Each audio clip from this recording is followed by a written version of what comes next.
और उसको देख करके भी उसको भाव बन जाए कि मैं भी साधु बनूं। ये भाव अगर आ जाए तो साधु वही कहलाता है।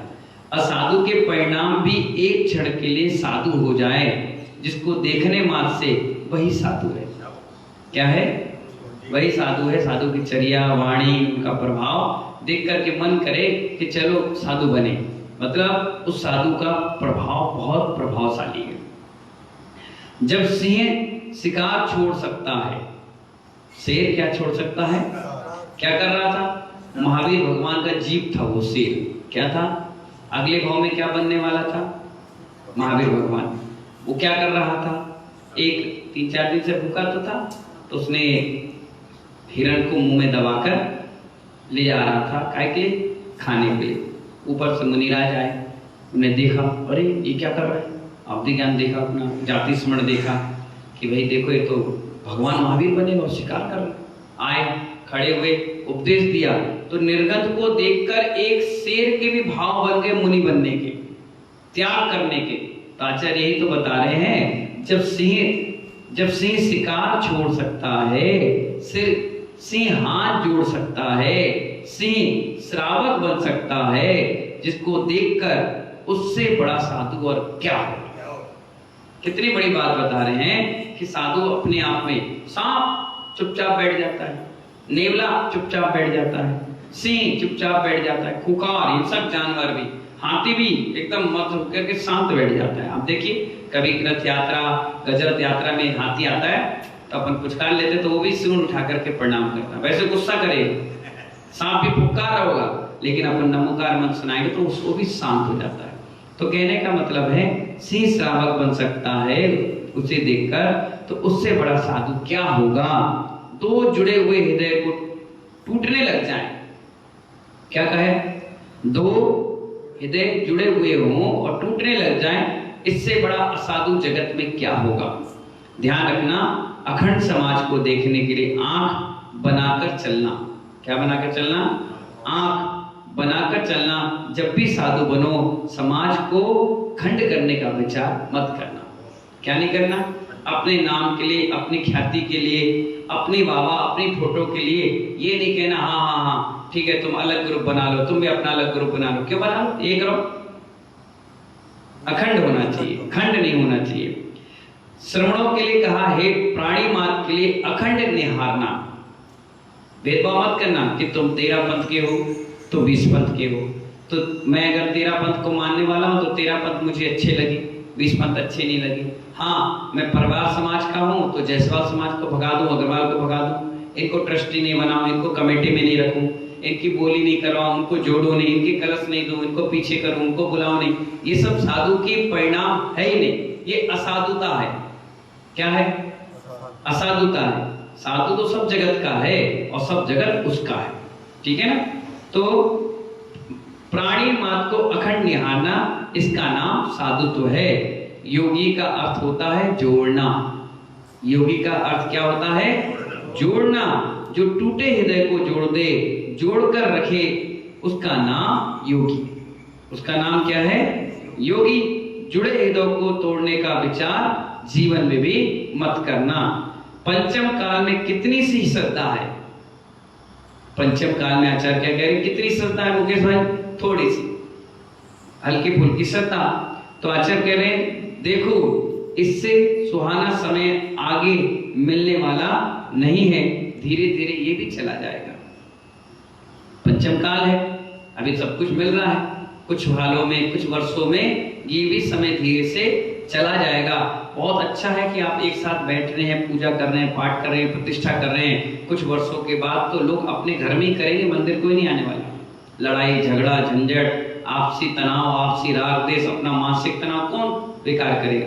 सब भाग खड़े होंगे। इसलिए आचार्य कहते हैं ऐसा सुहाना समय आगे मिलने वाला नहीं है।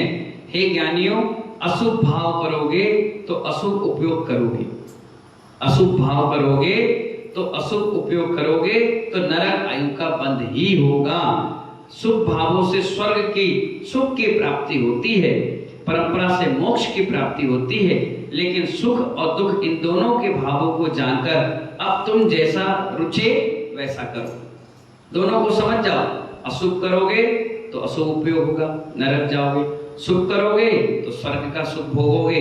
आने वाले समय में हो सकता है चतुर्थ काल में तीर्थंकर के काल में जन्म लो और जन्म लेकर के मोक्ष भी प्राप्त कर लो। इसलिए जो सुख आप आज प्राप्त कर रहे हो शुभ का, वो नियम से मोक्ष का कारण है, परंपरा से। अब हम ये नहीं कह सकते कि समझाया नहीं था।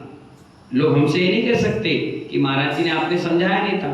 हम तो दोनों को समझा सकते हैं। हमारी दोनों आंख है।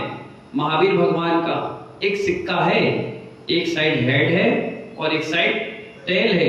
अगर हेड को घिस दोगे किसी जैसा तो क्या चल जाएगा सिक्का? और टेल को घिस दोगे तो सिक्का दोनों घिसा हुआ होगा तो बिल्कुल बाजार में नहीं चलाएगा, खोटा सिक्का कहलाएगा। जब दोनों अच्छा होगा तभी बाजार में वो चल पाएगा। भगवान महावीर यही तो कह रहे हैं, सिक्का मैं हूं, पहलू दो हैं, एक हेड का एक टेल का।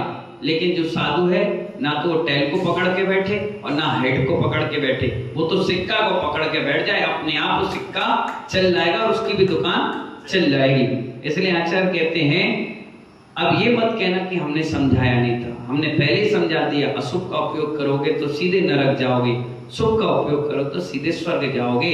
तीसरे नरक तक आप जा सकते हैं, यहाँ पंचम स्वर्ग तक आप जा सकते हैं, रास्ता बिल्कुल खुला है। भैया आचार्य खुद भगवान ने तीनों उपयोगी की चर्चा कर, किसकी कर ली? तीनों उपयोगी की चर्चा कर ली। शुभ उपयोग से स्वर्ग, किसका? शुभ उपयोग से स्वर्ग, अशुभ उपयोग से नरक, शुभ और अशुभ के माध्यम से मनुष्य, और शुभ और अशुभ का अभाव करके शुद्ध उपयोग में जो जाएगा वही निर्माण का प्राप्ति कर लेगा। अब मुझे क्या अच्छा लगता है बोलो? आचार्य कह रहे हैं अब तुम्हें क्या अच्छा लगता है बताओ। वो कह रहे हैं अशुभ भी है, शुभ भी है, अशुभ शुभ भी है, और मनुष्य में शुभ और अशुभ भी है। ये तीनों प्रकार के शुभ उपयोग, अशुभ उपयोग, अशुभ उपयोग बता दिया। और इसका तात्पर्य ये मत कह देना कि अपनी मनमानी करो। आचार्य क्या कह रहे हैं? अब इसका तात्पर्य ये नहीं कि तुम अपनी मनमानी करो कि नहीं अशुभ ही अशुभ करेंगे, नहीं, हम तो चाहते हैं कि तुम शुभ ही शुभ करो। ज्ञानियों मनमानी मत करना, फल दिखा दिया है, अब निर्णय तुम्हें करना है। क्या दिखा दिया? अच्छा भी बता दिया, बुरा भी बता दिया। अब निर्णय आपके हाथ में है। पर ये मत कर लेना कि मनमानी करने लग जाओ, अपने मुंह मिट्ठू बनने लग जाओ, अपना टीका अपना पटका अपने आप में पहनने लग जाओ, नहीं। इसमें कहा गया कि आप आनंदित रहें, खुश रहें और हमेशा शुभ का आश्रय करें, अशुभ का आश्रय नहीं करें। वैसे भी आचार्य कह रहे हैं ये पंचम काल है, शुरुआत है, धीरे धीरे और भयंकर आएगा, और उत्पात बचेगा, और विखंडन होगा। इसलिए आप बहुत अच्छे हैं कि आपका जन्म जल्दी हो गया। जितना हो सके शुभ शुभ आश्रय कर लीजिए और एक दिन शुभ उपयोग से शुद्ध उपयोग में निकलकर भगवान बनिए। ऐसी मंगल भावना के साथ आज अष्टमी का दिन है। आज दोनों मुनिराज ने उपवास किया है और 26वां उपवास है। कितना? और निरंतराय, कोई दिक्कत कोई परेशानी नहीं, सानंद संपन्न हो रहा है। ऐसी मंगल भावना के साथ जय बोलिए आदिनाथ भगवान की।